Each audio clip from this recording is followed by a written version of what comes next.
Hello Mark, my name is William and my student number is 24 and I'm in Freshman's Speaking and Listening Class Session B. Today I'm going to talk about Everything You Think You Know About Addiction is Wrong by Johann. One of my earliest memories is of trying to wake one of my relatives and not being able to, and I was just a little kid, so I didn't really understand why, but as I got older, I realized we had drug addiction in my family, including later cocaine addiction. I've been thinking about it a lot lately, partly because it's now exactly 100 years since drugs were first banned in the United States and Britain. And we then imposed that on the rest of the world. It's a century since we made this really fateful decision to take addicts and punish them and make them suffer, because we believed that would deter them. It would give them an incentive to stop.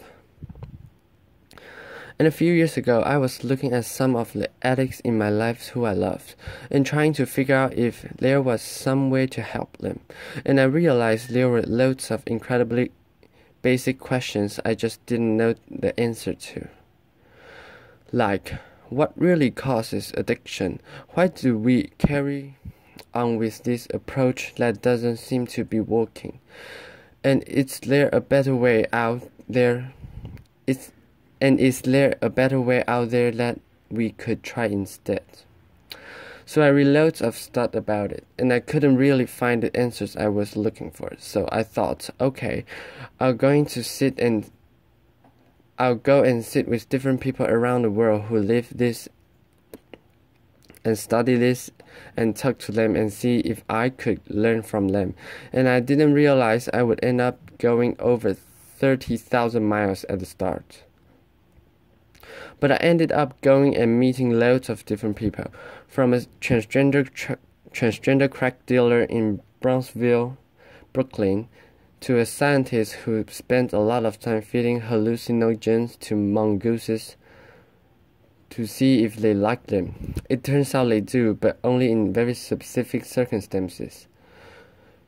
To the only country that's ever decriminalized all drugs, from cannabis to crack, Portugal.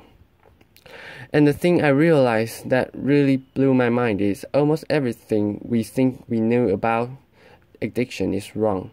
And if we start to absorb the new evidence about addiction, I think we're going to have to change a lot. I think we're going to have to change a lot more than our drug policies. But let's start with what we think we know. What I thought I knew. Let's think about this middle row here. Imagine all of you, for 20 days now, went off and used heroin 3 times a day. Some of you look a little more enthusiastic than others at this prospect. Laughter. Don't worry, it's just a thought experiment. Imagine you did that, right? What would happen? Now, we have a story about what would happen that we've been told for a century. We think, because there are chemical hooks in heroin, as you took it for a while, your body would become dependent on those hooks. You start to physically need them, and at the end of those 20 days, you'll all be heroin addicts, right?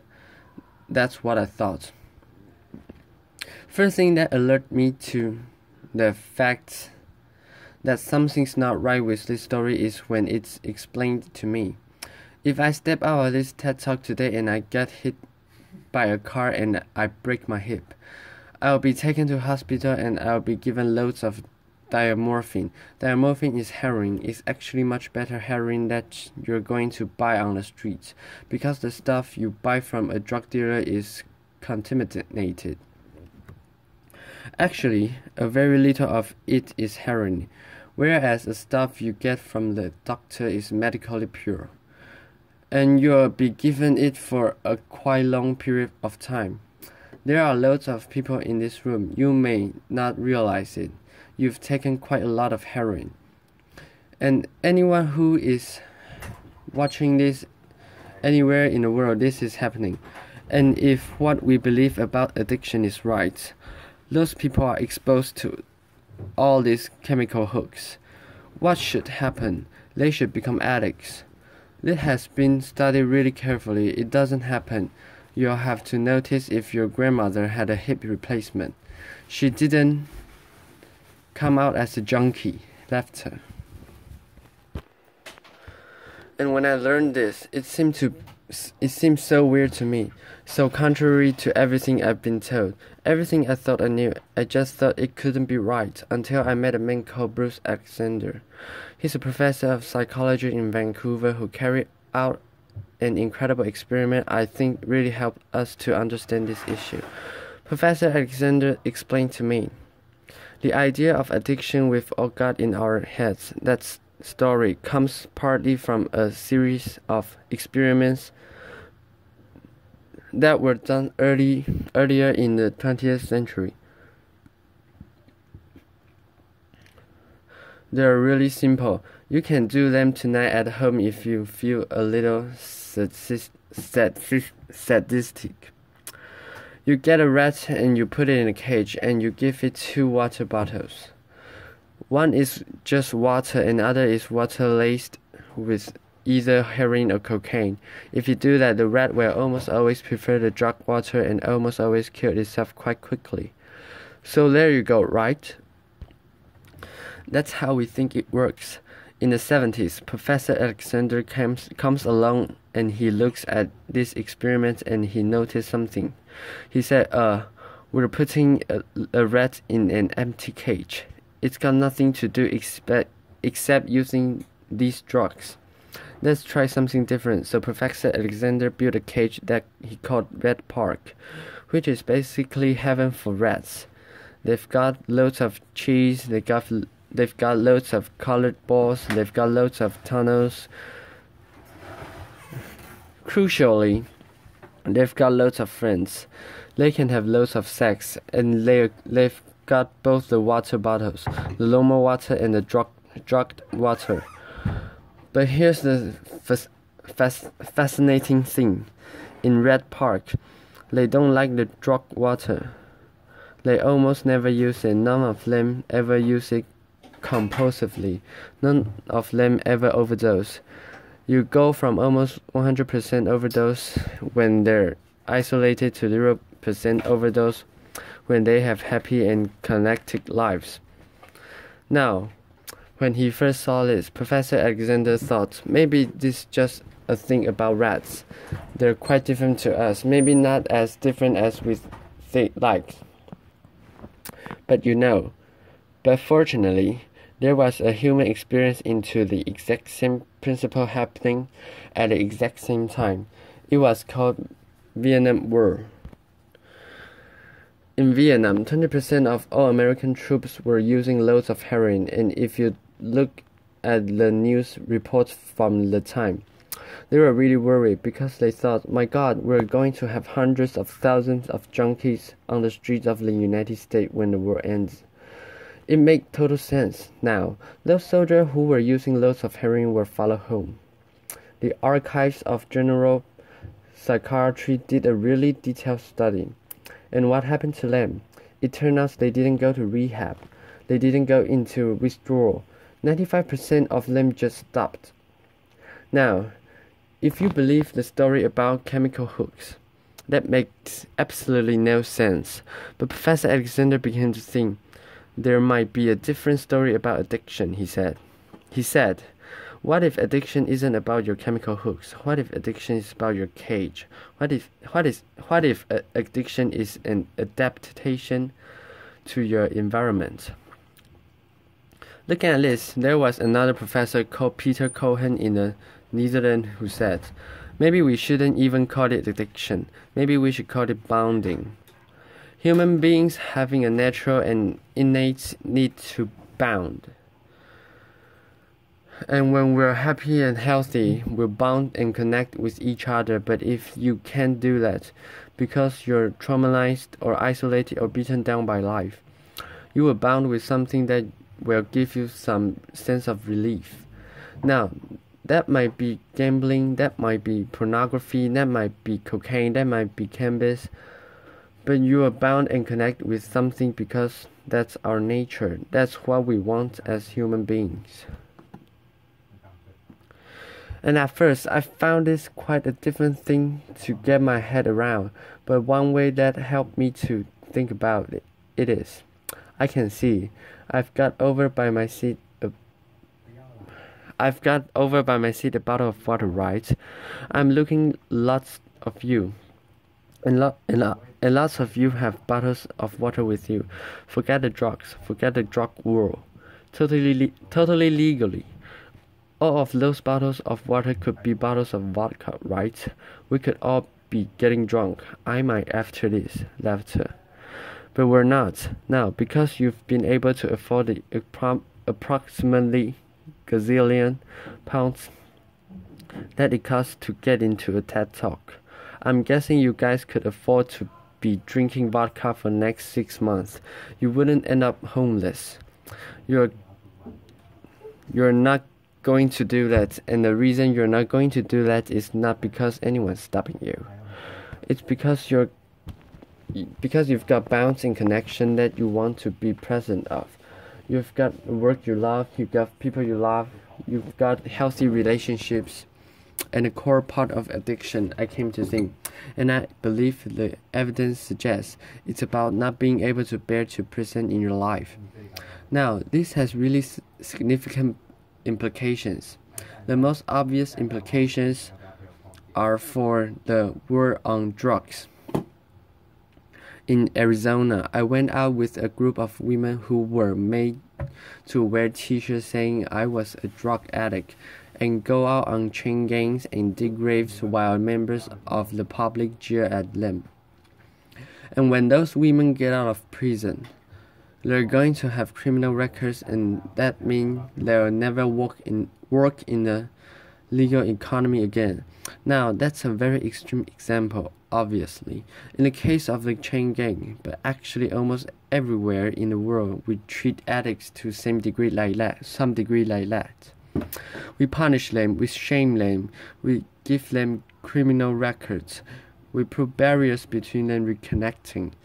There was a doctor in Canada, Dr.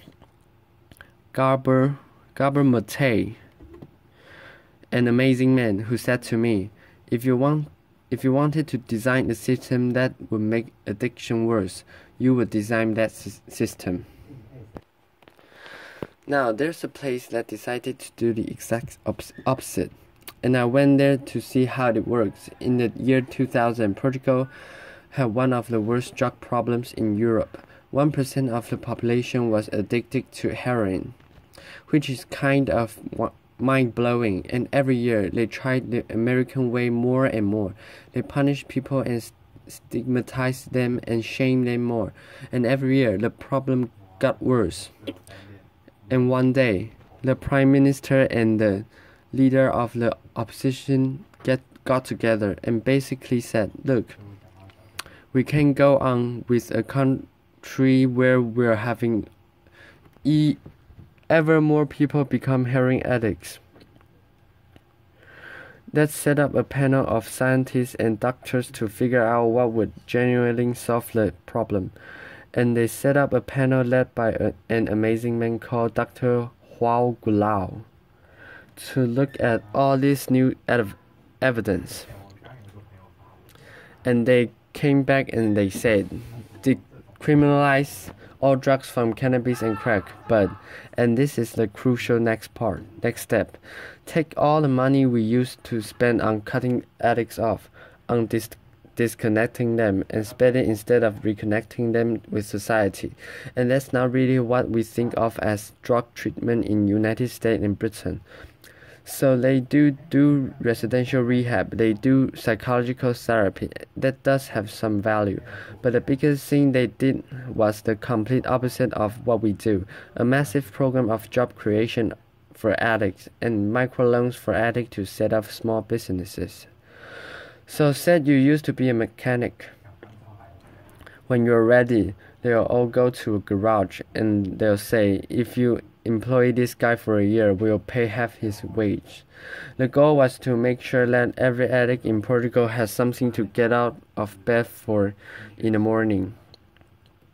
And when I went and met the addict in Portugal, what they say is, as they rediscovered purpose. They rediscovered bonds and relationships with the wider society. It's been 15 years this year since that experiment began, and the results are in injecting drugs use is down in Portugal, according to the British Journal of Criminology, by 50%. Overdose is massively down. HIV is massively down among addicts. Addiction in every study is significantly down. One of the ways you know it's worked so well is that almost nobody in Portugal wants to go back to the old system. Now that's the political implication. I actually think there's a layer of implication to all this research below that. We live in a culture where people feel really increasingly vulnerable to all sorts of addiction, whether it's to their smartphones or to shopping or to eating. Before these talks begin, you guys know whether it's to their you guys know this. We're told we're not allowed to have our smartphones on, and I have to say, a lot of you look an awful like addicts who were told their dealer was going to be unavailable for next couple of hours. Laughter. A lot of us feel like that, and it might sound weird to say. I've been talking about how disconnection is a major driver of addiction, and weird to say it's growing, because you think we're the most connected society that's ever been, surely. But I increasingly began to think that the connection we have, or think we have, are like a kind of parody of human connection. If you have a crisis in your life, you'll notice something. It won't be your Twitter follower who comes to sit with you. It won't be your Facebook friends who help you turn it around. It will be your flesh and blood friends who have deep and nuanced and textured face-to-face relationship with. And there's a study I learned about from Bill McKibben, the environmental writer, that I think tell us a lot about this. It took at the number of close friends the average American believes they can call on in a crisis. That number has been declining steadily since the 1950s. The amount of the floor space an individual has in their home has been steadily increasing. And I think that's like a metaphor for the choice we've made as a culture. We've traded floor space for friends. We've traded stuff for connections, and the result is we are one of the loneliest societies there has ever been. And Bruce Alexander, the guy who did the Red Park experiment, says, "We talk all the time in addiction about individual recovery. And it's right to talk about that, but we need to talk much more about social recovery. Something's gone wrong with us, not just with individual but as a group. And we've created a society there where, for a lot of us, life looks a whole lot more like that isolated cage and a whole lot less like Red Park. If I'm honest, this isn't why I went into it. I didn't go into discover the political stuff, the social stuff. I wanted to know how to help the people I love. And when I came back from this long journey and I learned all this, I look at the addicts in my life. And if you're really candid, it's hard loving an addict. And there's going to be lots of people who know in this room. You are angry a lot of the time. And I think one of the reasons why this debate is so charged is because it runs through the heart of each of us, right? Everyone has a bit of them that looks at an addict and thinks, I wish someone should just stop you. And the kind of script we're told for How to deal with the addict in our lives is typified by, I think, the reality show Intervention. If you guys have ever seen it, I think everything in our lives is defined by reality TV, but that's another TED Talk. If you've ever seen the show Intervention, it's a pretty simple premise. Get an addict, all the people in their life, gather them together, confront them with what they're doing, and they say, if you don't shape up, we're going to cut you off. So what they do is they take the connection to the addict and they threaten it. They make it contingent on the addict behaving the way they want. And I begin to see why that approach doesn't work, and I begin to think that's almost like the importing of the logic of the drug war into our private lives. So I was thinking, how could I be Portuguese? And I've tried to do now. I can tell you I do it constantly, and I can tell you it's easy.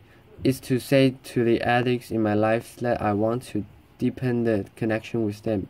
To say to them, I love you whether you're using or you're not. I love you whatever stage you're in, and if you need me, I'll come and sit with you because I love you and I don't want you to be alone or to feel alone. And I think the core of that message, you're not alone, we love you, has to be at every level of we respond to addicts socially, politically, and individually. For 100 years now, we've been singing war songs about addicts. I think all along we should have been singing love songs to them, because the opposite of addiction is not sobriety. The opposite of addiction is connection. Thank you. Applause.